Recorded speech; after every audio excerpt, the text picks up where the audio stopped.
আরেকটি প্রশ্ন ছোট্ট করে যে হুজুর কষ্ট নেবেন না, আমরা নামাজে আস্তে এবং জোরে কেরাত কেন?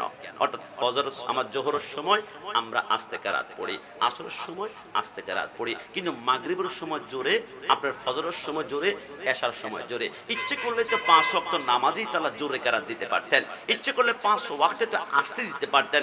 2 ওয়াক্ত আস্তে দিলেন আর 3 ওয়াক্ত জোরে দিলেন। আল্লাহ ঘটনা কি? আমার আল্লাহ বলে শুনে নাও, আমার বন্ধুকে আমার আল্লাহ কতটুকু মহাব্বত করে।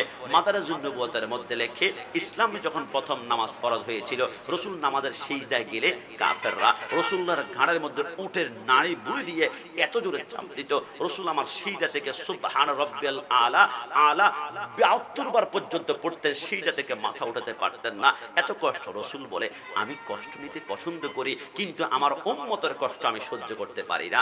রসুল বলে ফজরের টাইম যখন হতো, কাফের বেঈমানরা তখন তারা সবাই ঘুমাচ্ছে, কারণ ফজরের টাইমে কাফের বেঈমানরা উঠে না, উঠে একমাত্র মুমিন ব্যক্তি যারা। এইখানে অনেকে ডায়াবেটিক্সের রোগী আছেন, তো ডাক্তার সাহেব বলে আপনাকে প্রেসক্রিপশন দেওয়া হলো, আপনি এই ওষুধগুলা খাবেন, সাথে চেষ্টা করবেন ফজর নামাজের সময় একটু হাঁটার জন্য আর নিঃশ্বাস দিয়ে একটু হাওয়া টানার জন্য।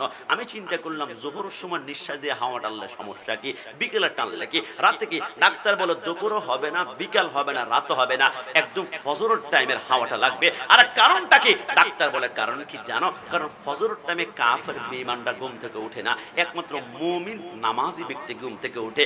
নামাজি ব্যক্তি যখন ঘুম থেকে উঠে নামাজটা আদায় করে, নামাজটা আদায় করার পরে সেই বান্দাটা আমি আল্লাহর কাছে প্রিয় হয়ে যায়। আমার প্রিয় বান্দা যখন নিঃশ্বাসটা পেলে, ওই নিঃশ্বাসটা আমি আল্লাহ বাতাসের সাথে মিক্স করে ফেলি, মিক্স করার পরে ওই সকালের বাতাসটা 183 আইটেম রোগকে ভালো করতে পারে, ওই বাতাসটাকে আমি আল্লাহ মেডিসিন বানিয়ে দিই। যখন খুলে বলো সুবহানাল্লাহ। এই জন্য সকাল বেলার হাওয়া নিঃশ্বাস দিয়ে টান দিলে অসংখ্য রোগ ভালো হবে, তার সাথে ডায়াবেটিস ভালো হওয়ার খুবই সম্ভাবনা বেশি। এই জন্য সকালবেলা কোনো কাফের বেঈমানরা উঠে না। আমার নবী বলে সিদ্দিক, ওমর, ওসমান তোমাদেরকে হামলা করতে পারবে না, ফজরের সময় কাফের বেঈমানরা নাই, এখন আমরা জোরে জোরে কোরআন তেলাওয়াত করব, কেউ শুনতে পারবে না, শুধু এখন আমরাই সজাগ। আলিফ লাম মিম যালিকাল কিতাবু লা রাইবা ফীহি হুদাল লিল মুত্তাকিন। রাসূল আমার বলে, আমি জোরে পড়েছি, আমার আল্লাহ বলে হে পৃথিবীর বান্দারা, আমার বন্ধু যদি ফজরের টাইমে জোরে কেরাত পড়েছে, আমার বন্ধুকে অনুসরণ করার নাম হচ্ছে নামাজ। নামাজ নামাজ তোমরা ফজরের টাইমে জোরে কেরাত পড়বা, বন্ধু পড়েছে সেই জন্য ফরজ করে দিয়েছে, জোরে বলে সুবহানাল্লাহ। যোহরের টাইম যখন হলো, রাসূল বলে ডানে বামে সব কাফের বেঈমানরা হাঁটাচলা করে, আমাদেরকে অ্যাটাক করতে পারে, ব্যবসায়িক কাজ করে অ্যাটাক করতে পারে। সিদ্দিক, এখন জোরে কেরাত পড়া যাবে না, এখন একটু আস্তে আস্তে কেরাত পড়ি, আলহামদুলিল্লাহি রাব্বিল আলামিন আর রহমানির রহিম। এবার আসর টাইমে কাফের বেঈমানরা এখন হাঁটাচলা করে, না না এখন জোরে কেরাত পড়া যাবে না, এরা আক্রমণ করবে তোমাদের উপর। মাগরিবের সময় যখন হয়ে গেল, কাফের বেঈমানরা মাগরিবের সময় সবাই ঘরে ঢুকে গিয়েছে, কারণ ডাকাতি হয়, মারামারি হয়, জানা ব্যভিচার হয়, সমস্ত কাফেররা ঘরে যখন ঢুকে গিয়েছে, নবী আমার বলে কাফেররা ঘরে সবাই এখন আমরা জোরে কোরআন তেলাওয়াত করব, আল্লাহ শুনতে পারবে।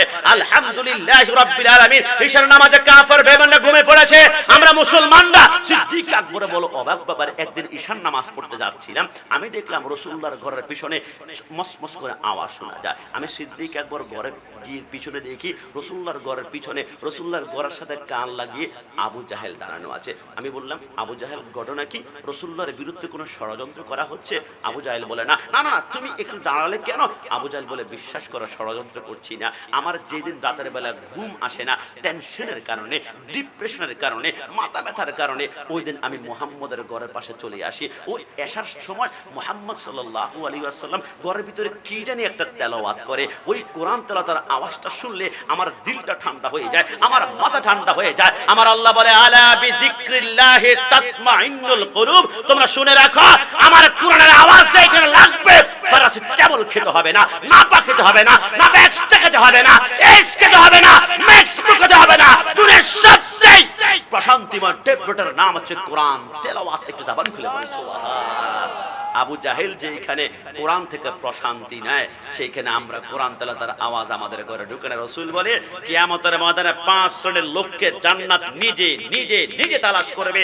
তার মধ্যে 1 নম্বর হচ্ছে তেলাওয়াতুল কোরআন। যে ব্যক্তি দুনিয়ার জমিনে প্রত্যেক দিন 11 আয়াত করে কোরআন তেলাওয়াত করবে, কিয়ামতের মাঠে জান্নাত নিজেই তাকে তালাশ করবে। জোরে বলে সুবহানাল্লাহ।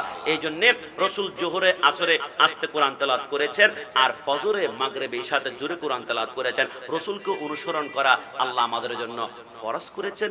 আতিউল্লাহ ওয়া আতিউর রাসূল, রাসূলকে অনুসরণ করা মানেই হচ্ছে আল্লাহকে অনুসরণ করা। আমল করার তৌফিক দান করুন। সবাই জবান খুলে বলি